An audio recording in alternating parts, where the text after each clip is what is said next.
Okay. Lesson number 1. If you do not have Jazz 3, pick very highly, very highly recommended. Get the red one, by the way, the black ones are sticky. Okay, I want to talk to you about some things that are much related to, there we go, much related to thinking as much as doing. Number 1, whenever we play a lick, where we start is not as important as where we stop. So it's very important to remember the chord structure. When you consider triads, you want to land, at least in the beginning, you want to learn how to land on one of the 3 notes of the chord. So if you're talking G, G, B, D. So let's say you start down here.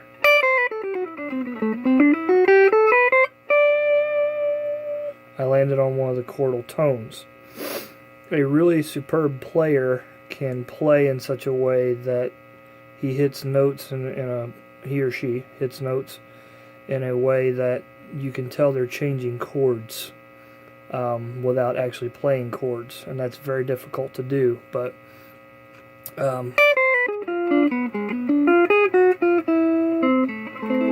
something of that nature.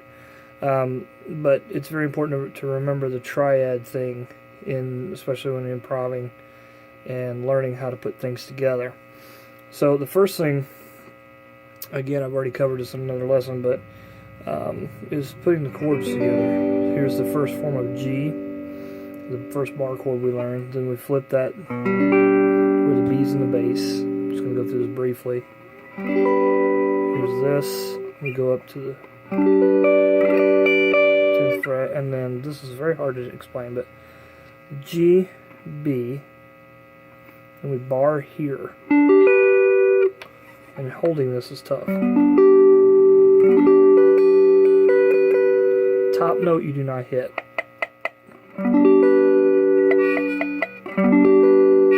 Okay, so the idea is to be able to put that together. Now, for the first lesson, what I'd like for you to do is to begin to work with trying to put some rhythm patterns together with these scales. So the first one I want to work on is triplets. We're going to start on F sharp. And we're going to work in patterns of 3. So 1, 2, 3. We're in G, but we're going to start on F sharp. Okay, so then we're just going to go up the scale.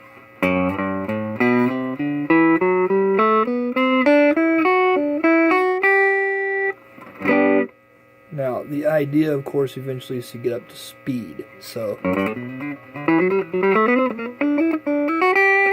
me try that again.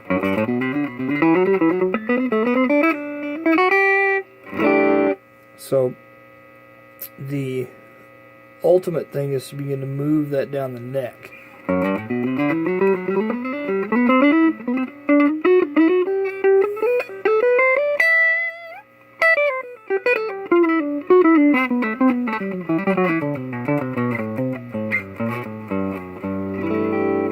Some variation of triplets. So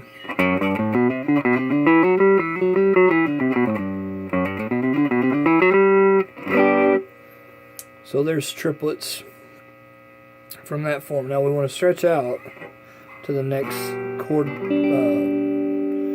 note pattern, the next scale pattern rather.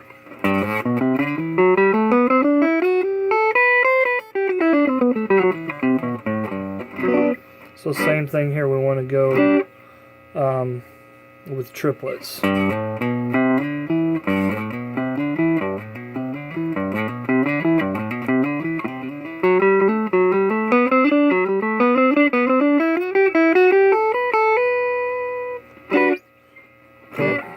So the phrasing that we had talked about in the conversation we had, the phrasing is very important. Phrasing defines your style. Phrasing defines country versus rock and roll, you know. I'll give you an example of that. The phrasing of just a simple lick like this.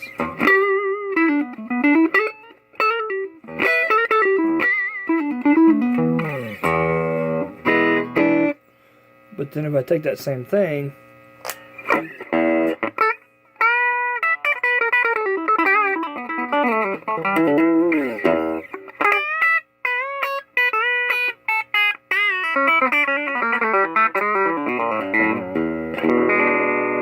I'm using the same scale, but the phrasing changes everything. This is country.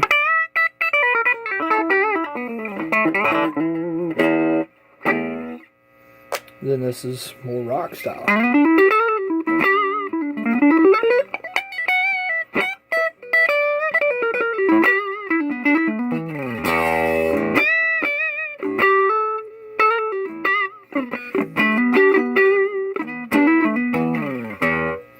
So the phrasing takes everything. Now I can do jazz, you know.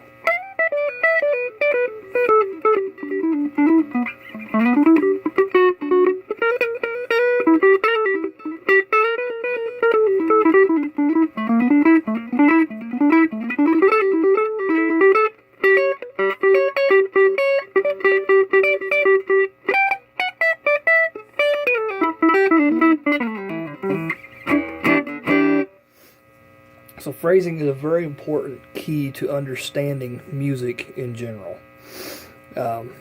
Phrasing to me defines the individual, the player. You know, if you want to talk Eric Johnson.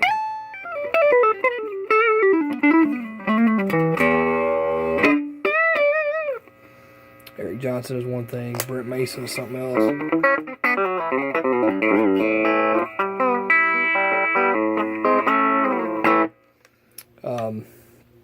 Vince Gill, you know.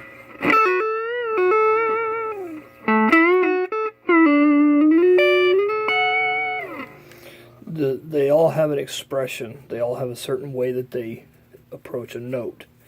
I don't have distortion hooked up, or I would talk Van Halen or something like that. But all of this comes down to one simple thing. It's the phrasing.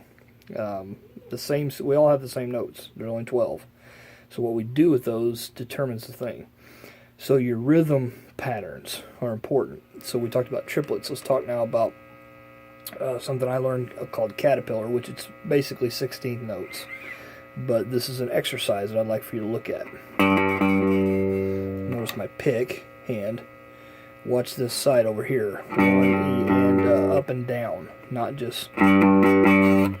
Which there's nothing wrong with practicing that, but you need...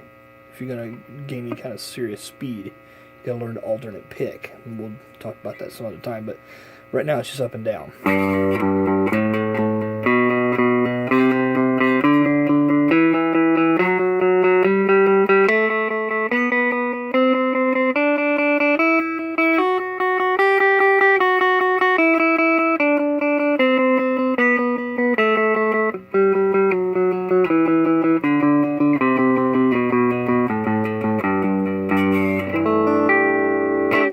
So I know that doesn't seem exciting, but the idea is to go from that to...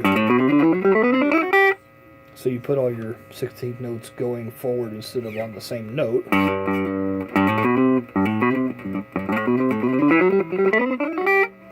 Of course, that was a triplet pattern, but the idea is the same. The speed is what we want to look at. So phrasing is very important. The other thing to keep in mind mentally is, what is my chord structure? What chords am I playing over? You need to know the triad of each note that you're playing over like that. You don't need to have to think about it. One of the ways you do that is you keep in mind common tones. If you look at G, when you switch to C, you have the common tone of G.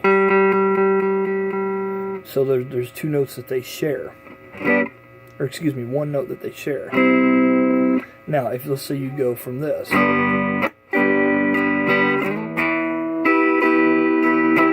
G to E minor, they share two notes, so G and B. So your choices of the way that you can do things is a lot more, there's a lot more opportunity there. I can use that for G. Or I can resolve it to E minor. Exact same riff.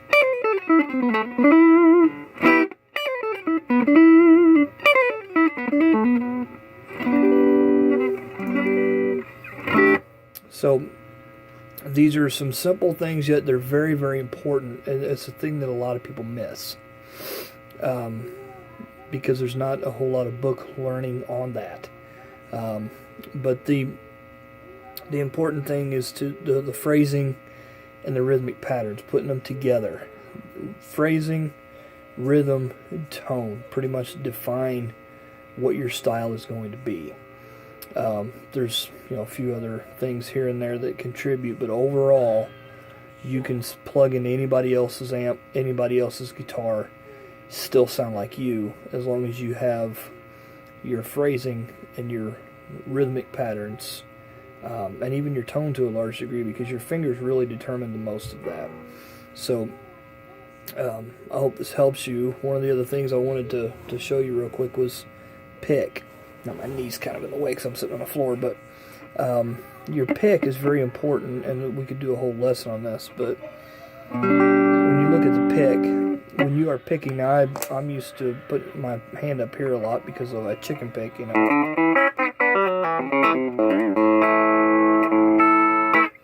But when you're talking strictly playing pick, you need to go to the bottom. What you need is your finger on the bottom somewhere. And it's going to be kind of a fulcrum. Okay, Evan. It's basically like a fulcrum kind of thing. Sorry about that, people hollering from the other room. You want to have something to steady this with.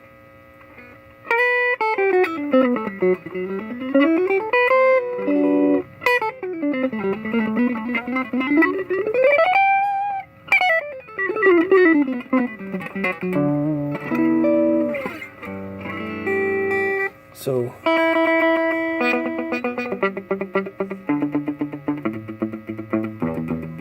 any little thing like that you can do that exercises this fulcrum point right here. Find a spot to put your pinky. A lot of people rest on the bridge. Not a big fan of that. This knob's in the way, for one. Scoot up a little bit and get in the middle and put your pinky down. I haven't noticed from the videos I've watched from you whether or not you do that. It's just a little helpful tip if you don't. So that's what I have for today. Sorry it took so long, but I'll try to be more on top of things here in the future and get stuff over to you. Have a good day.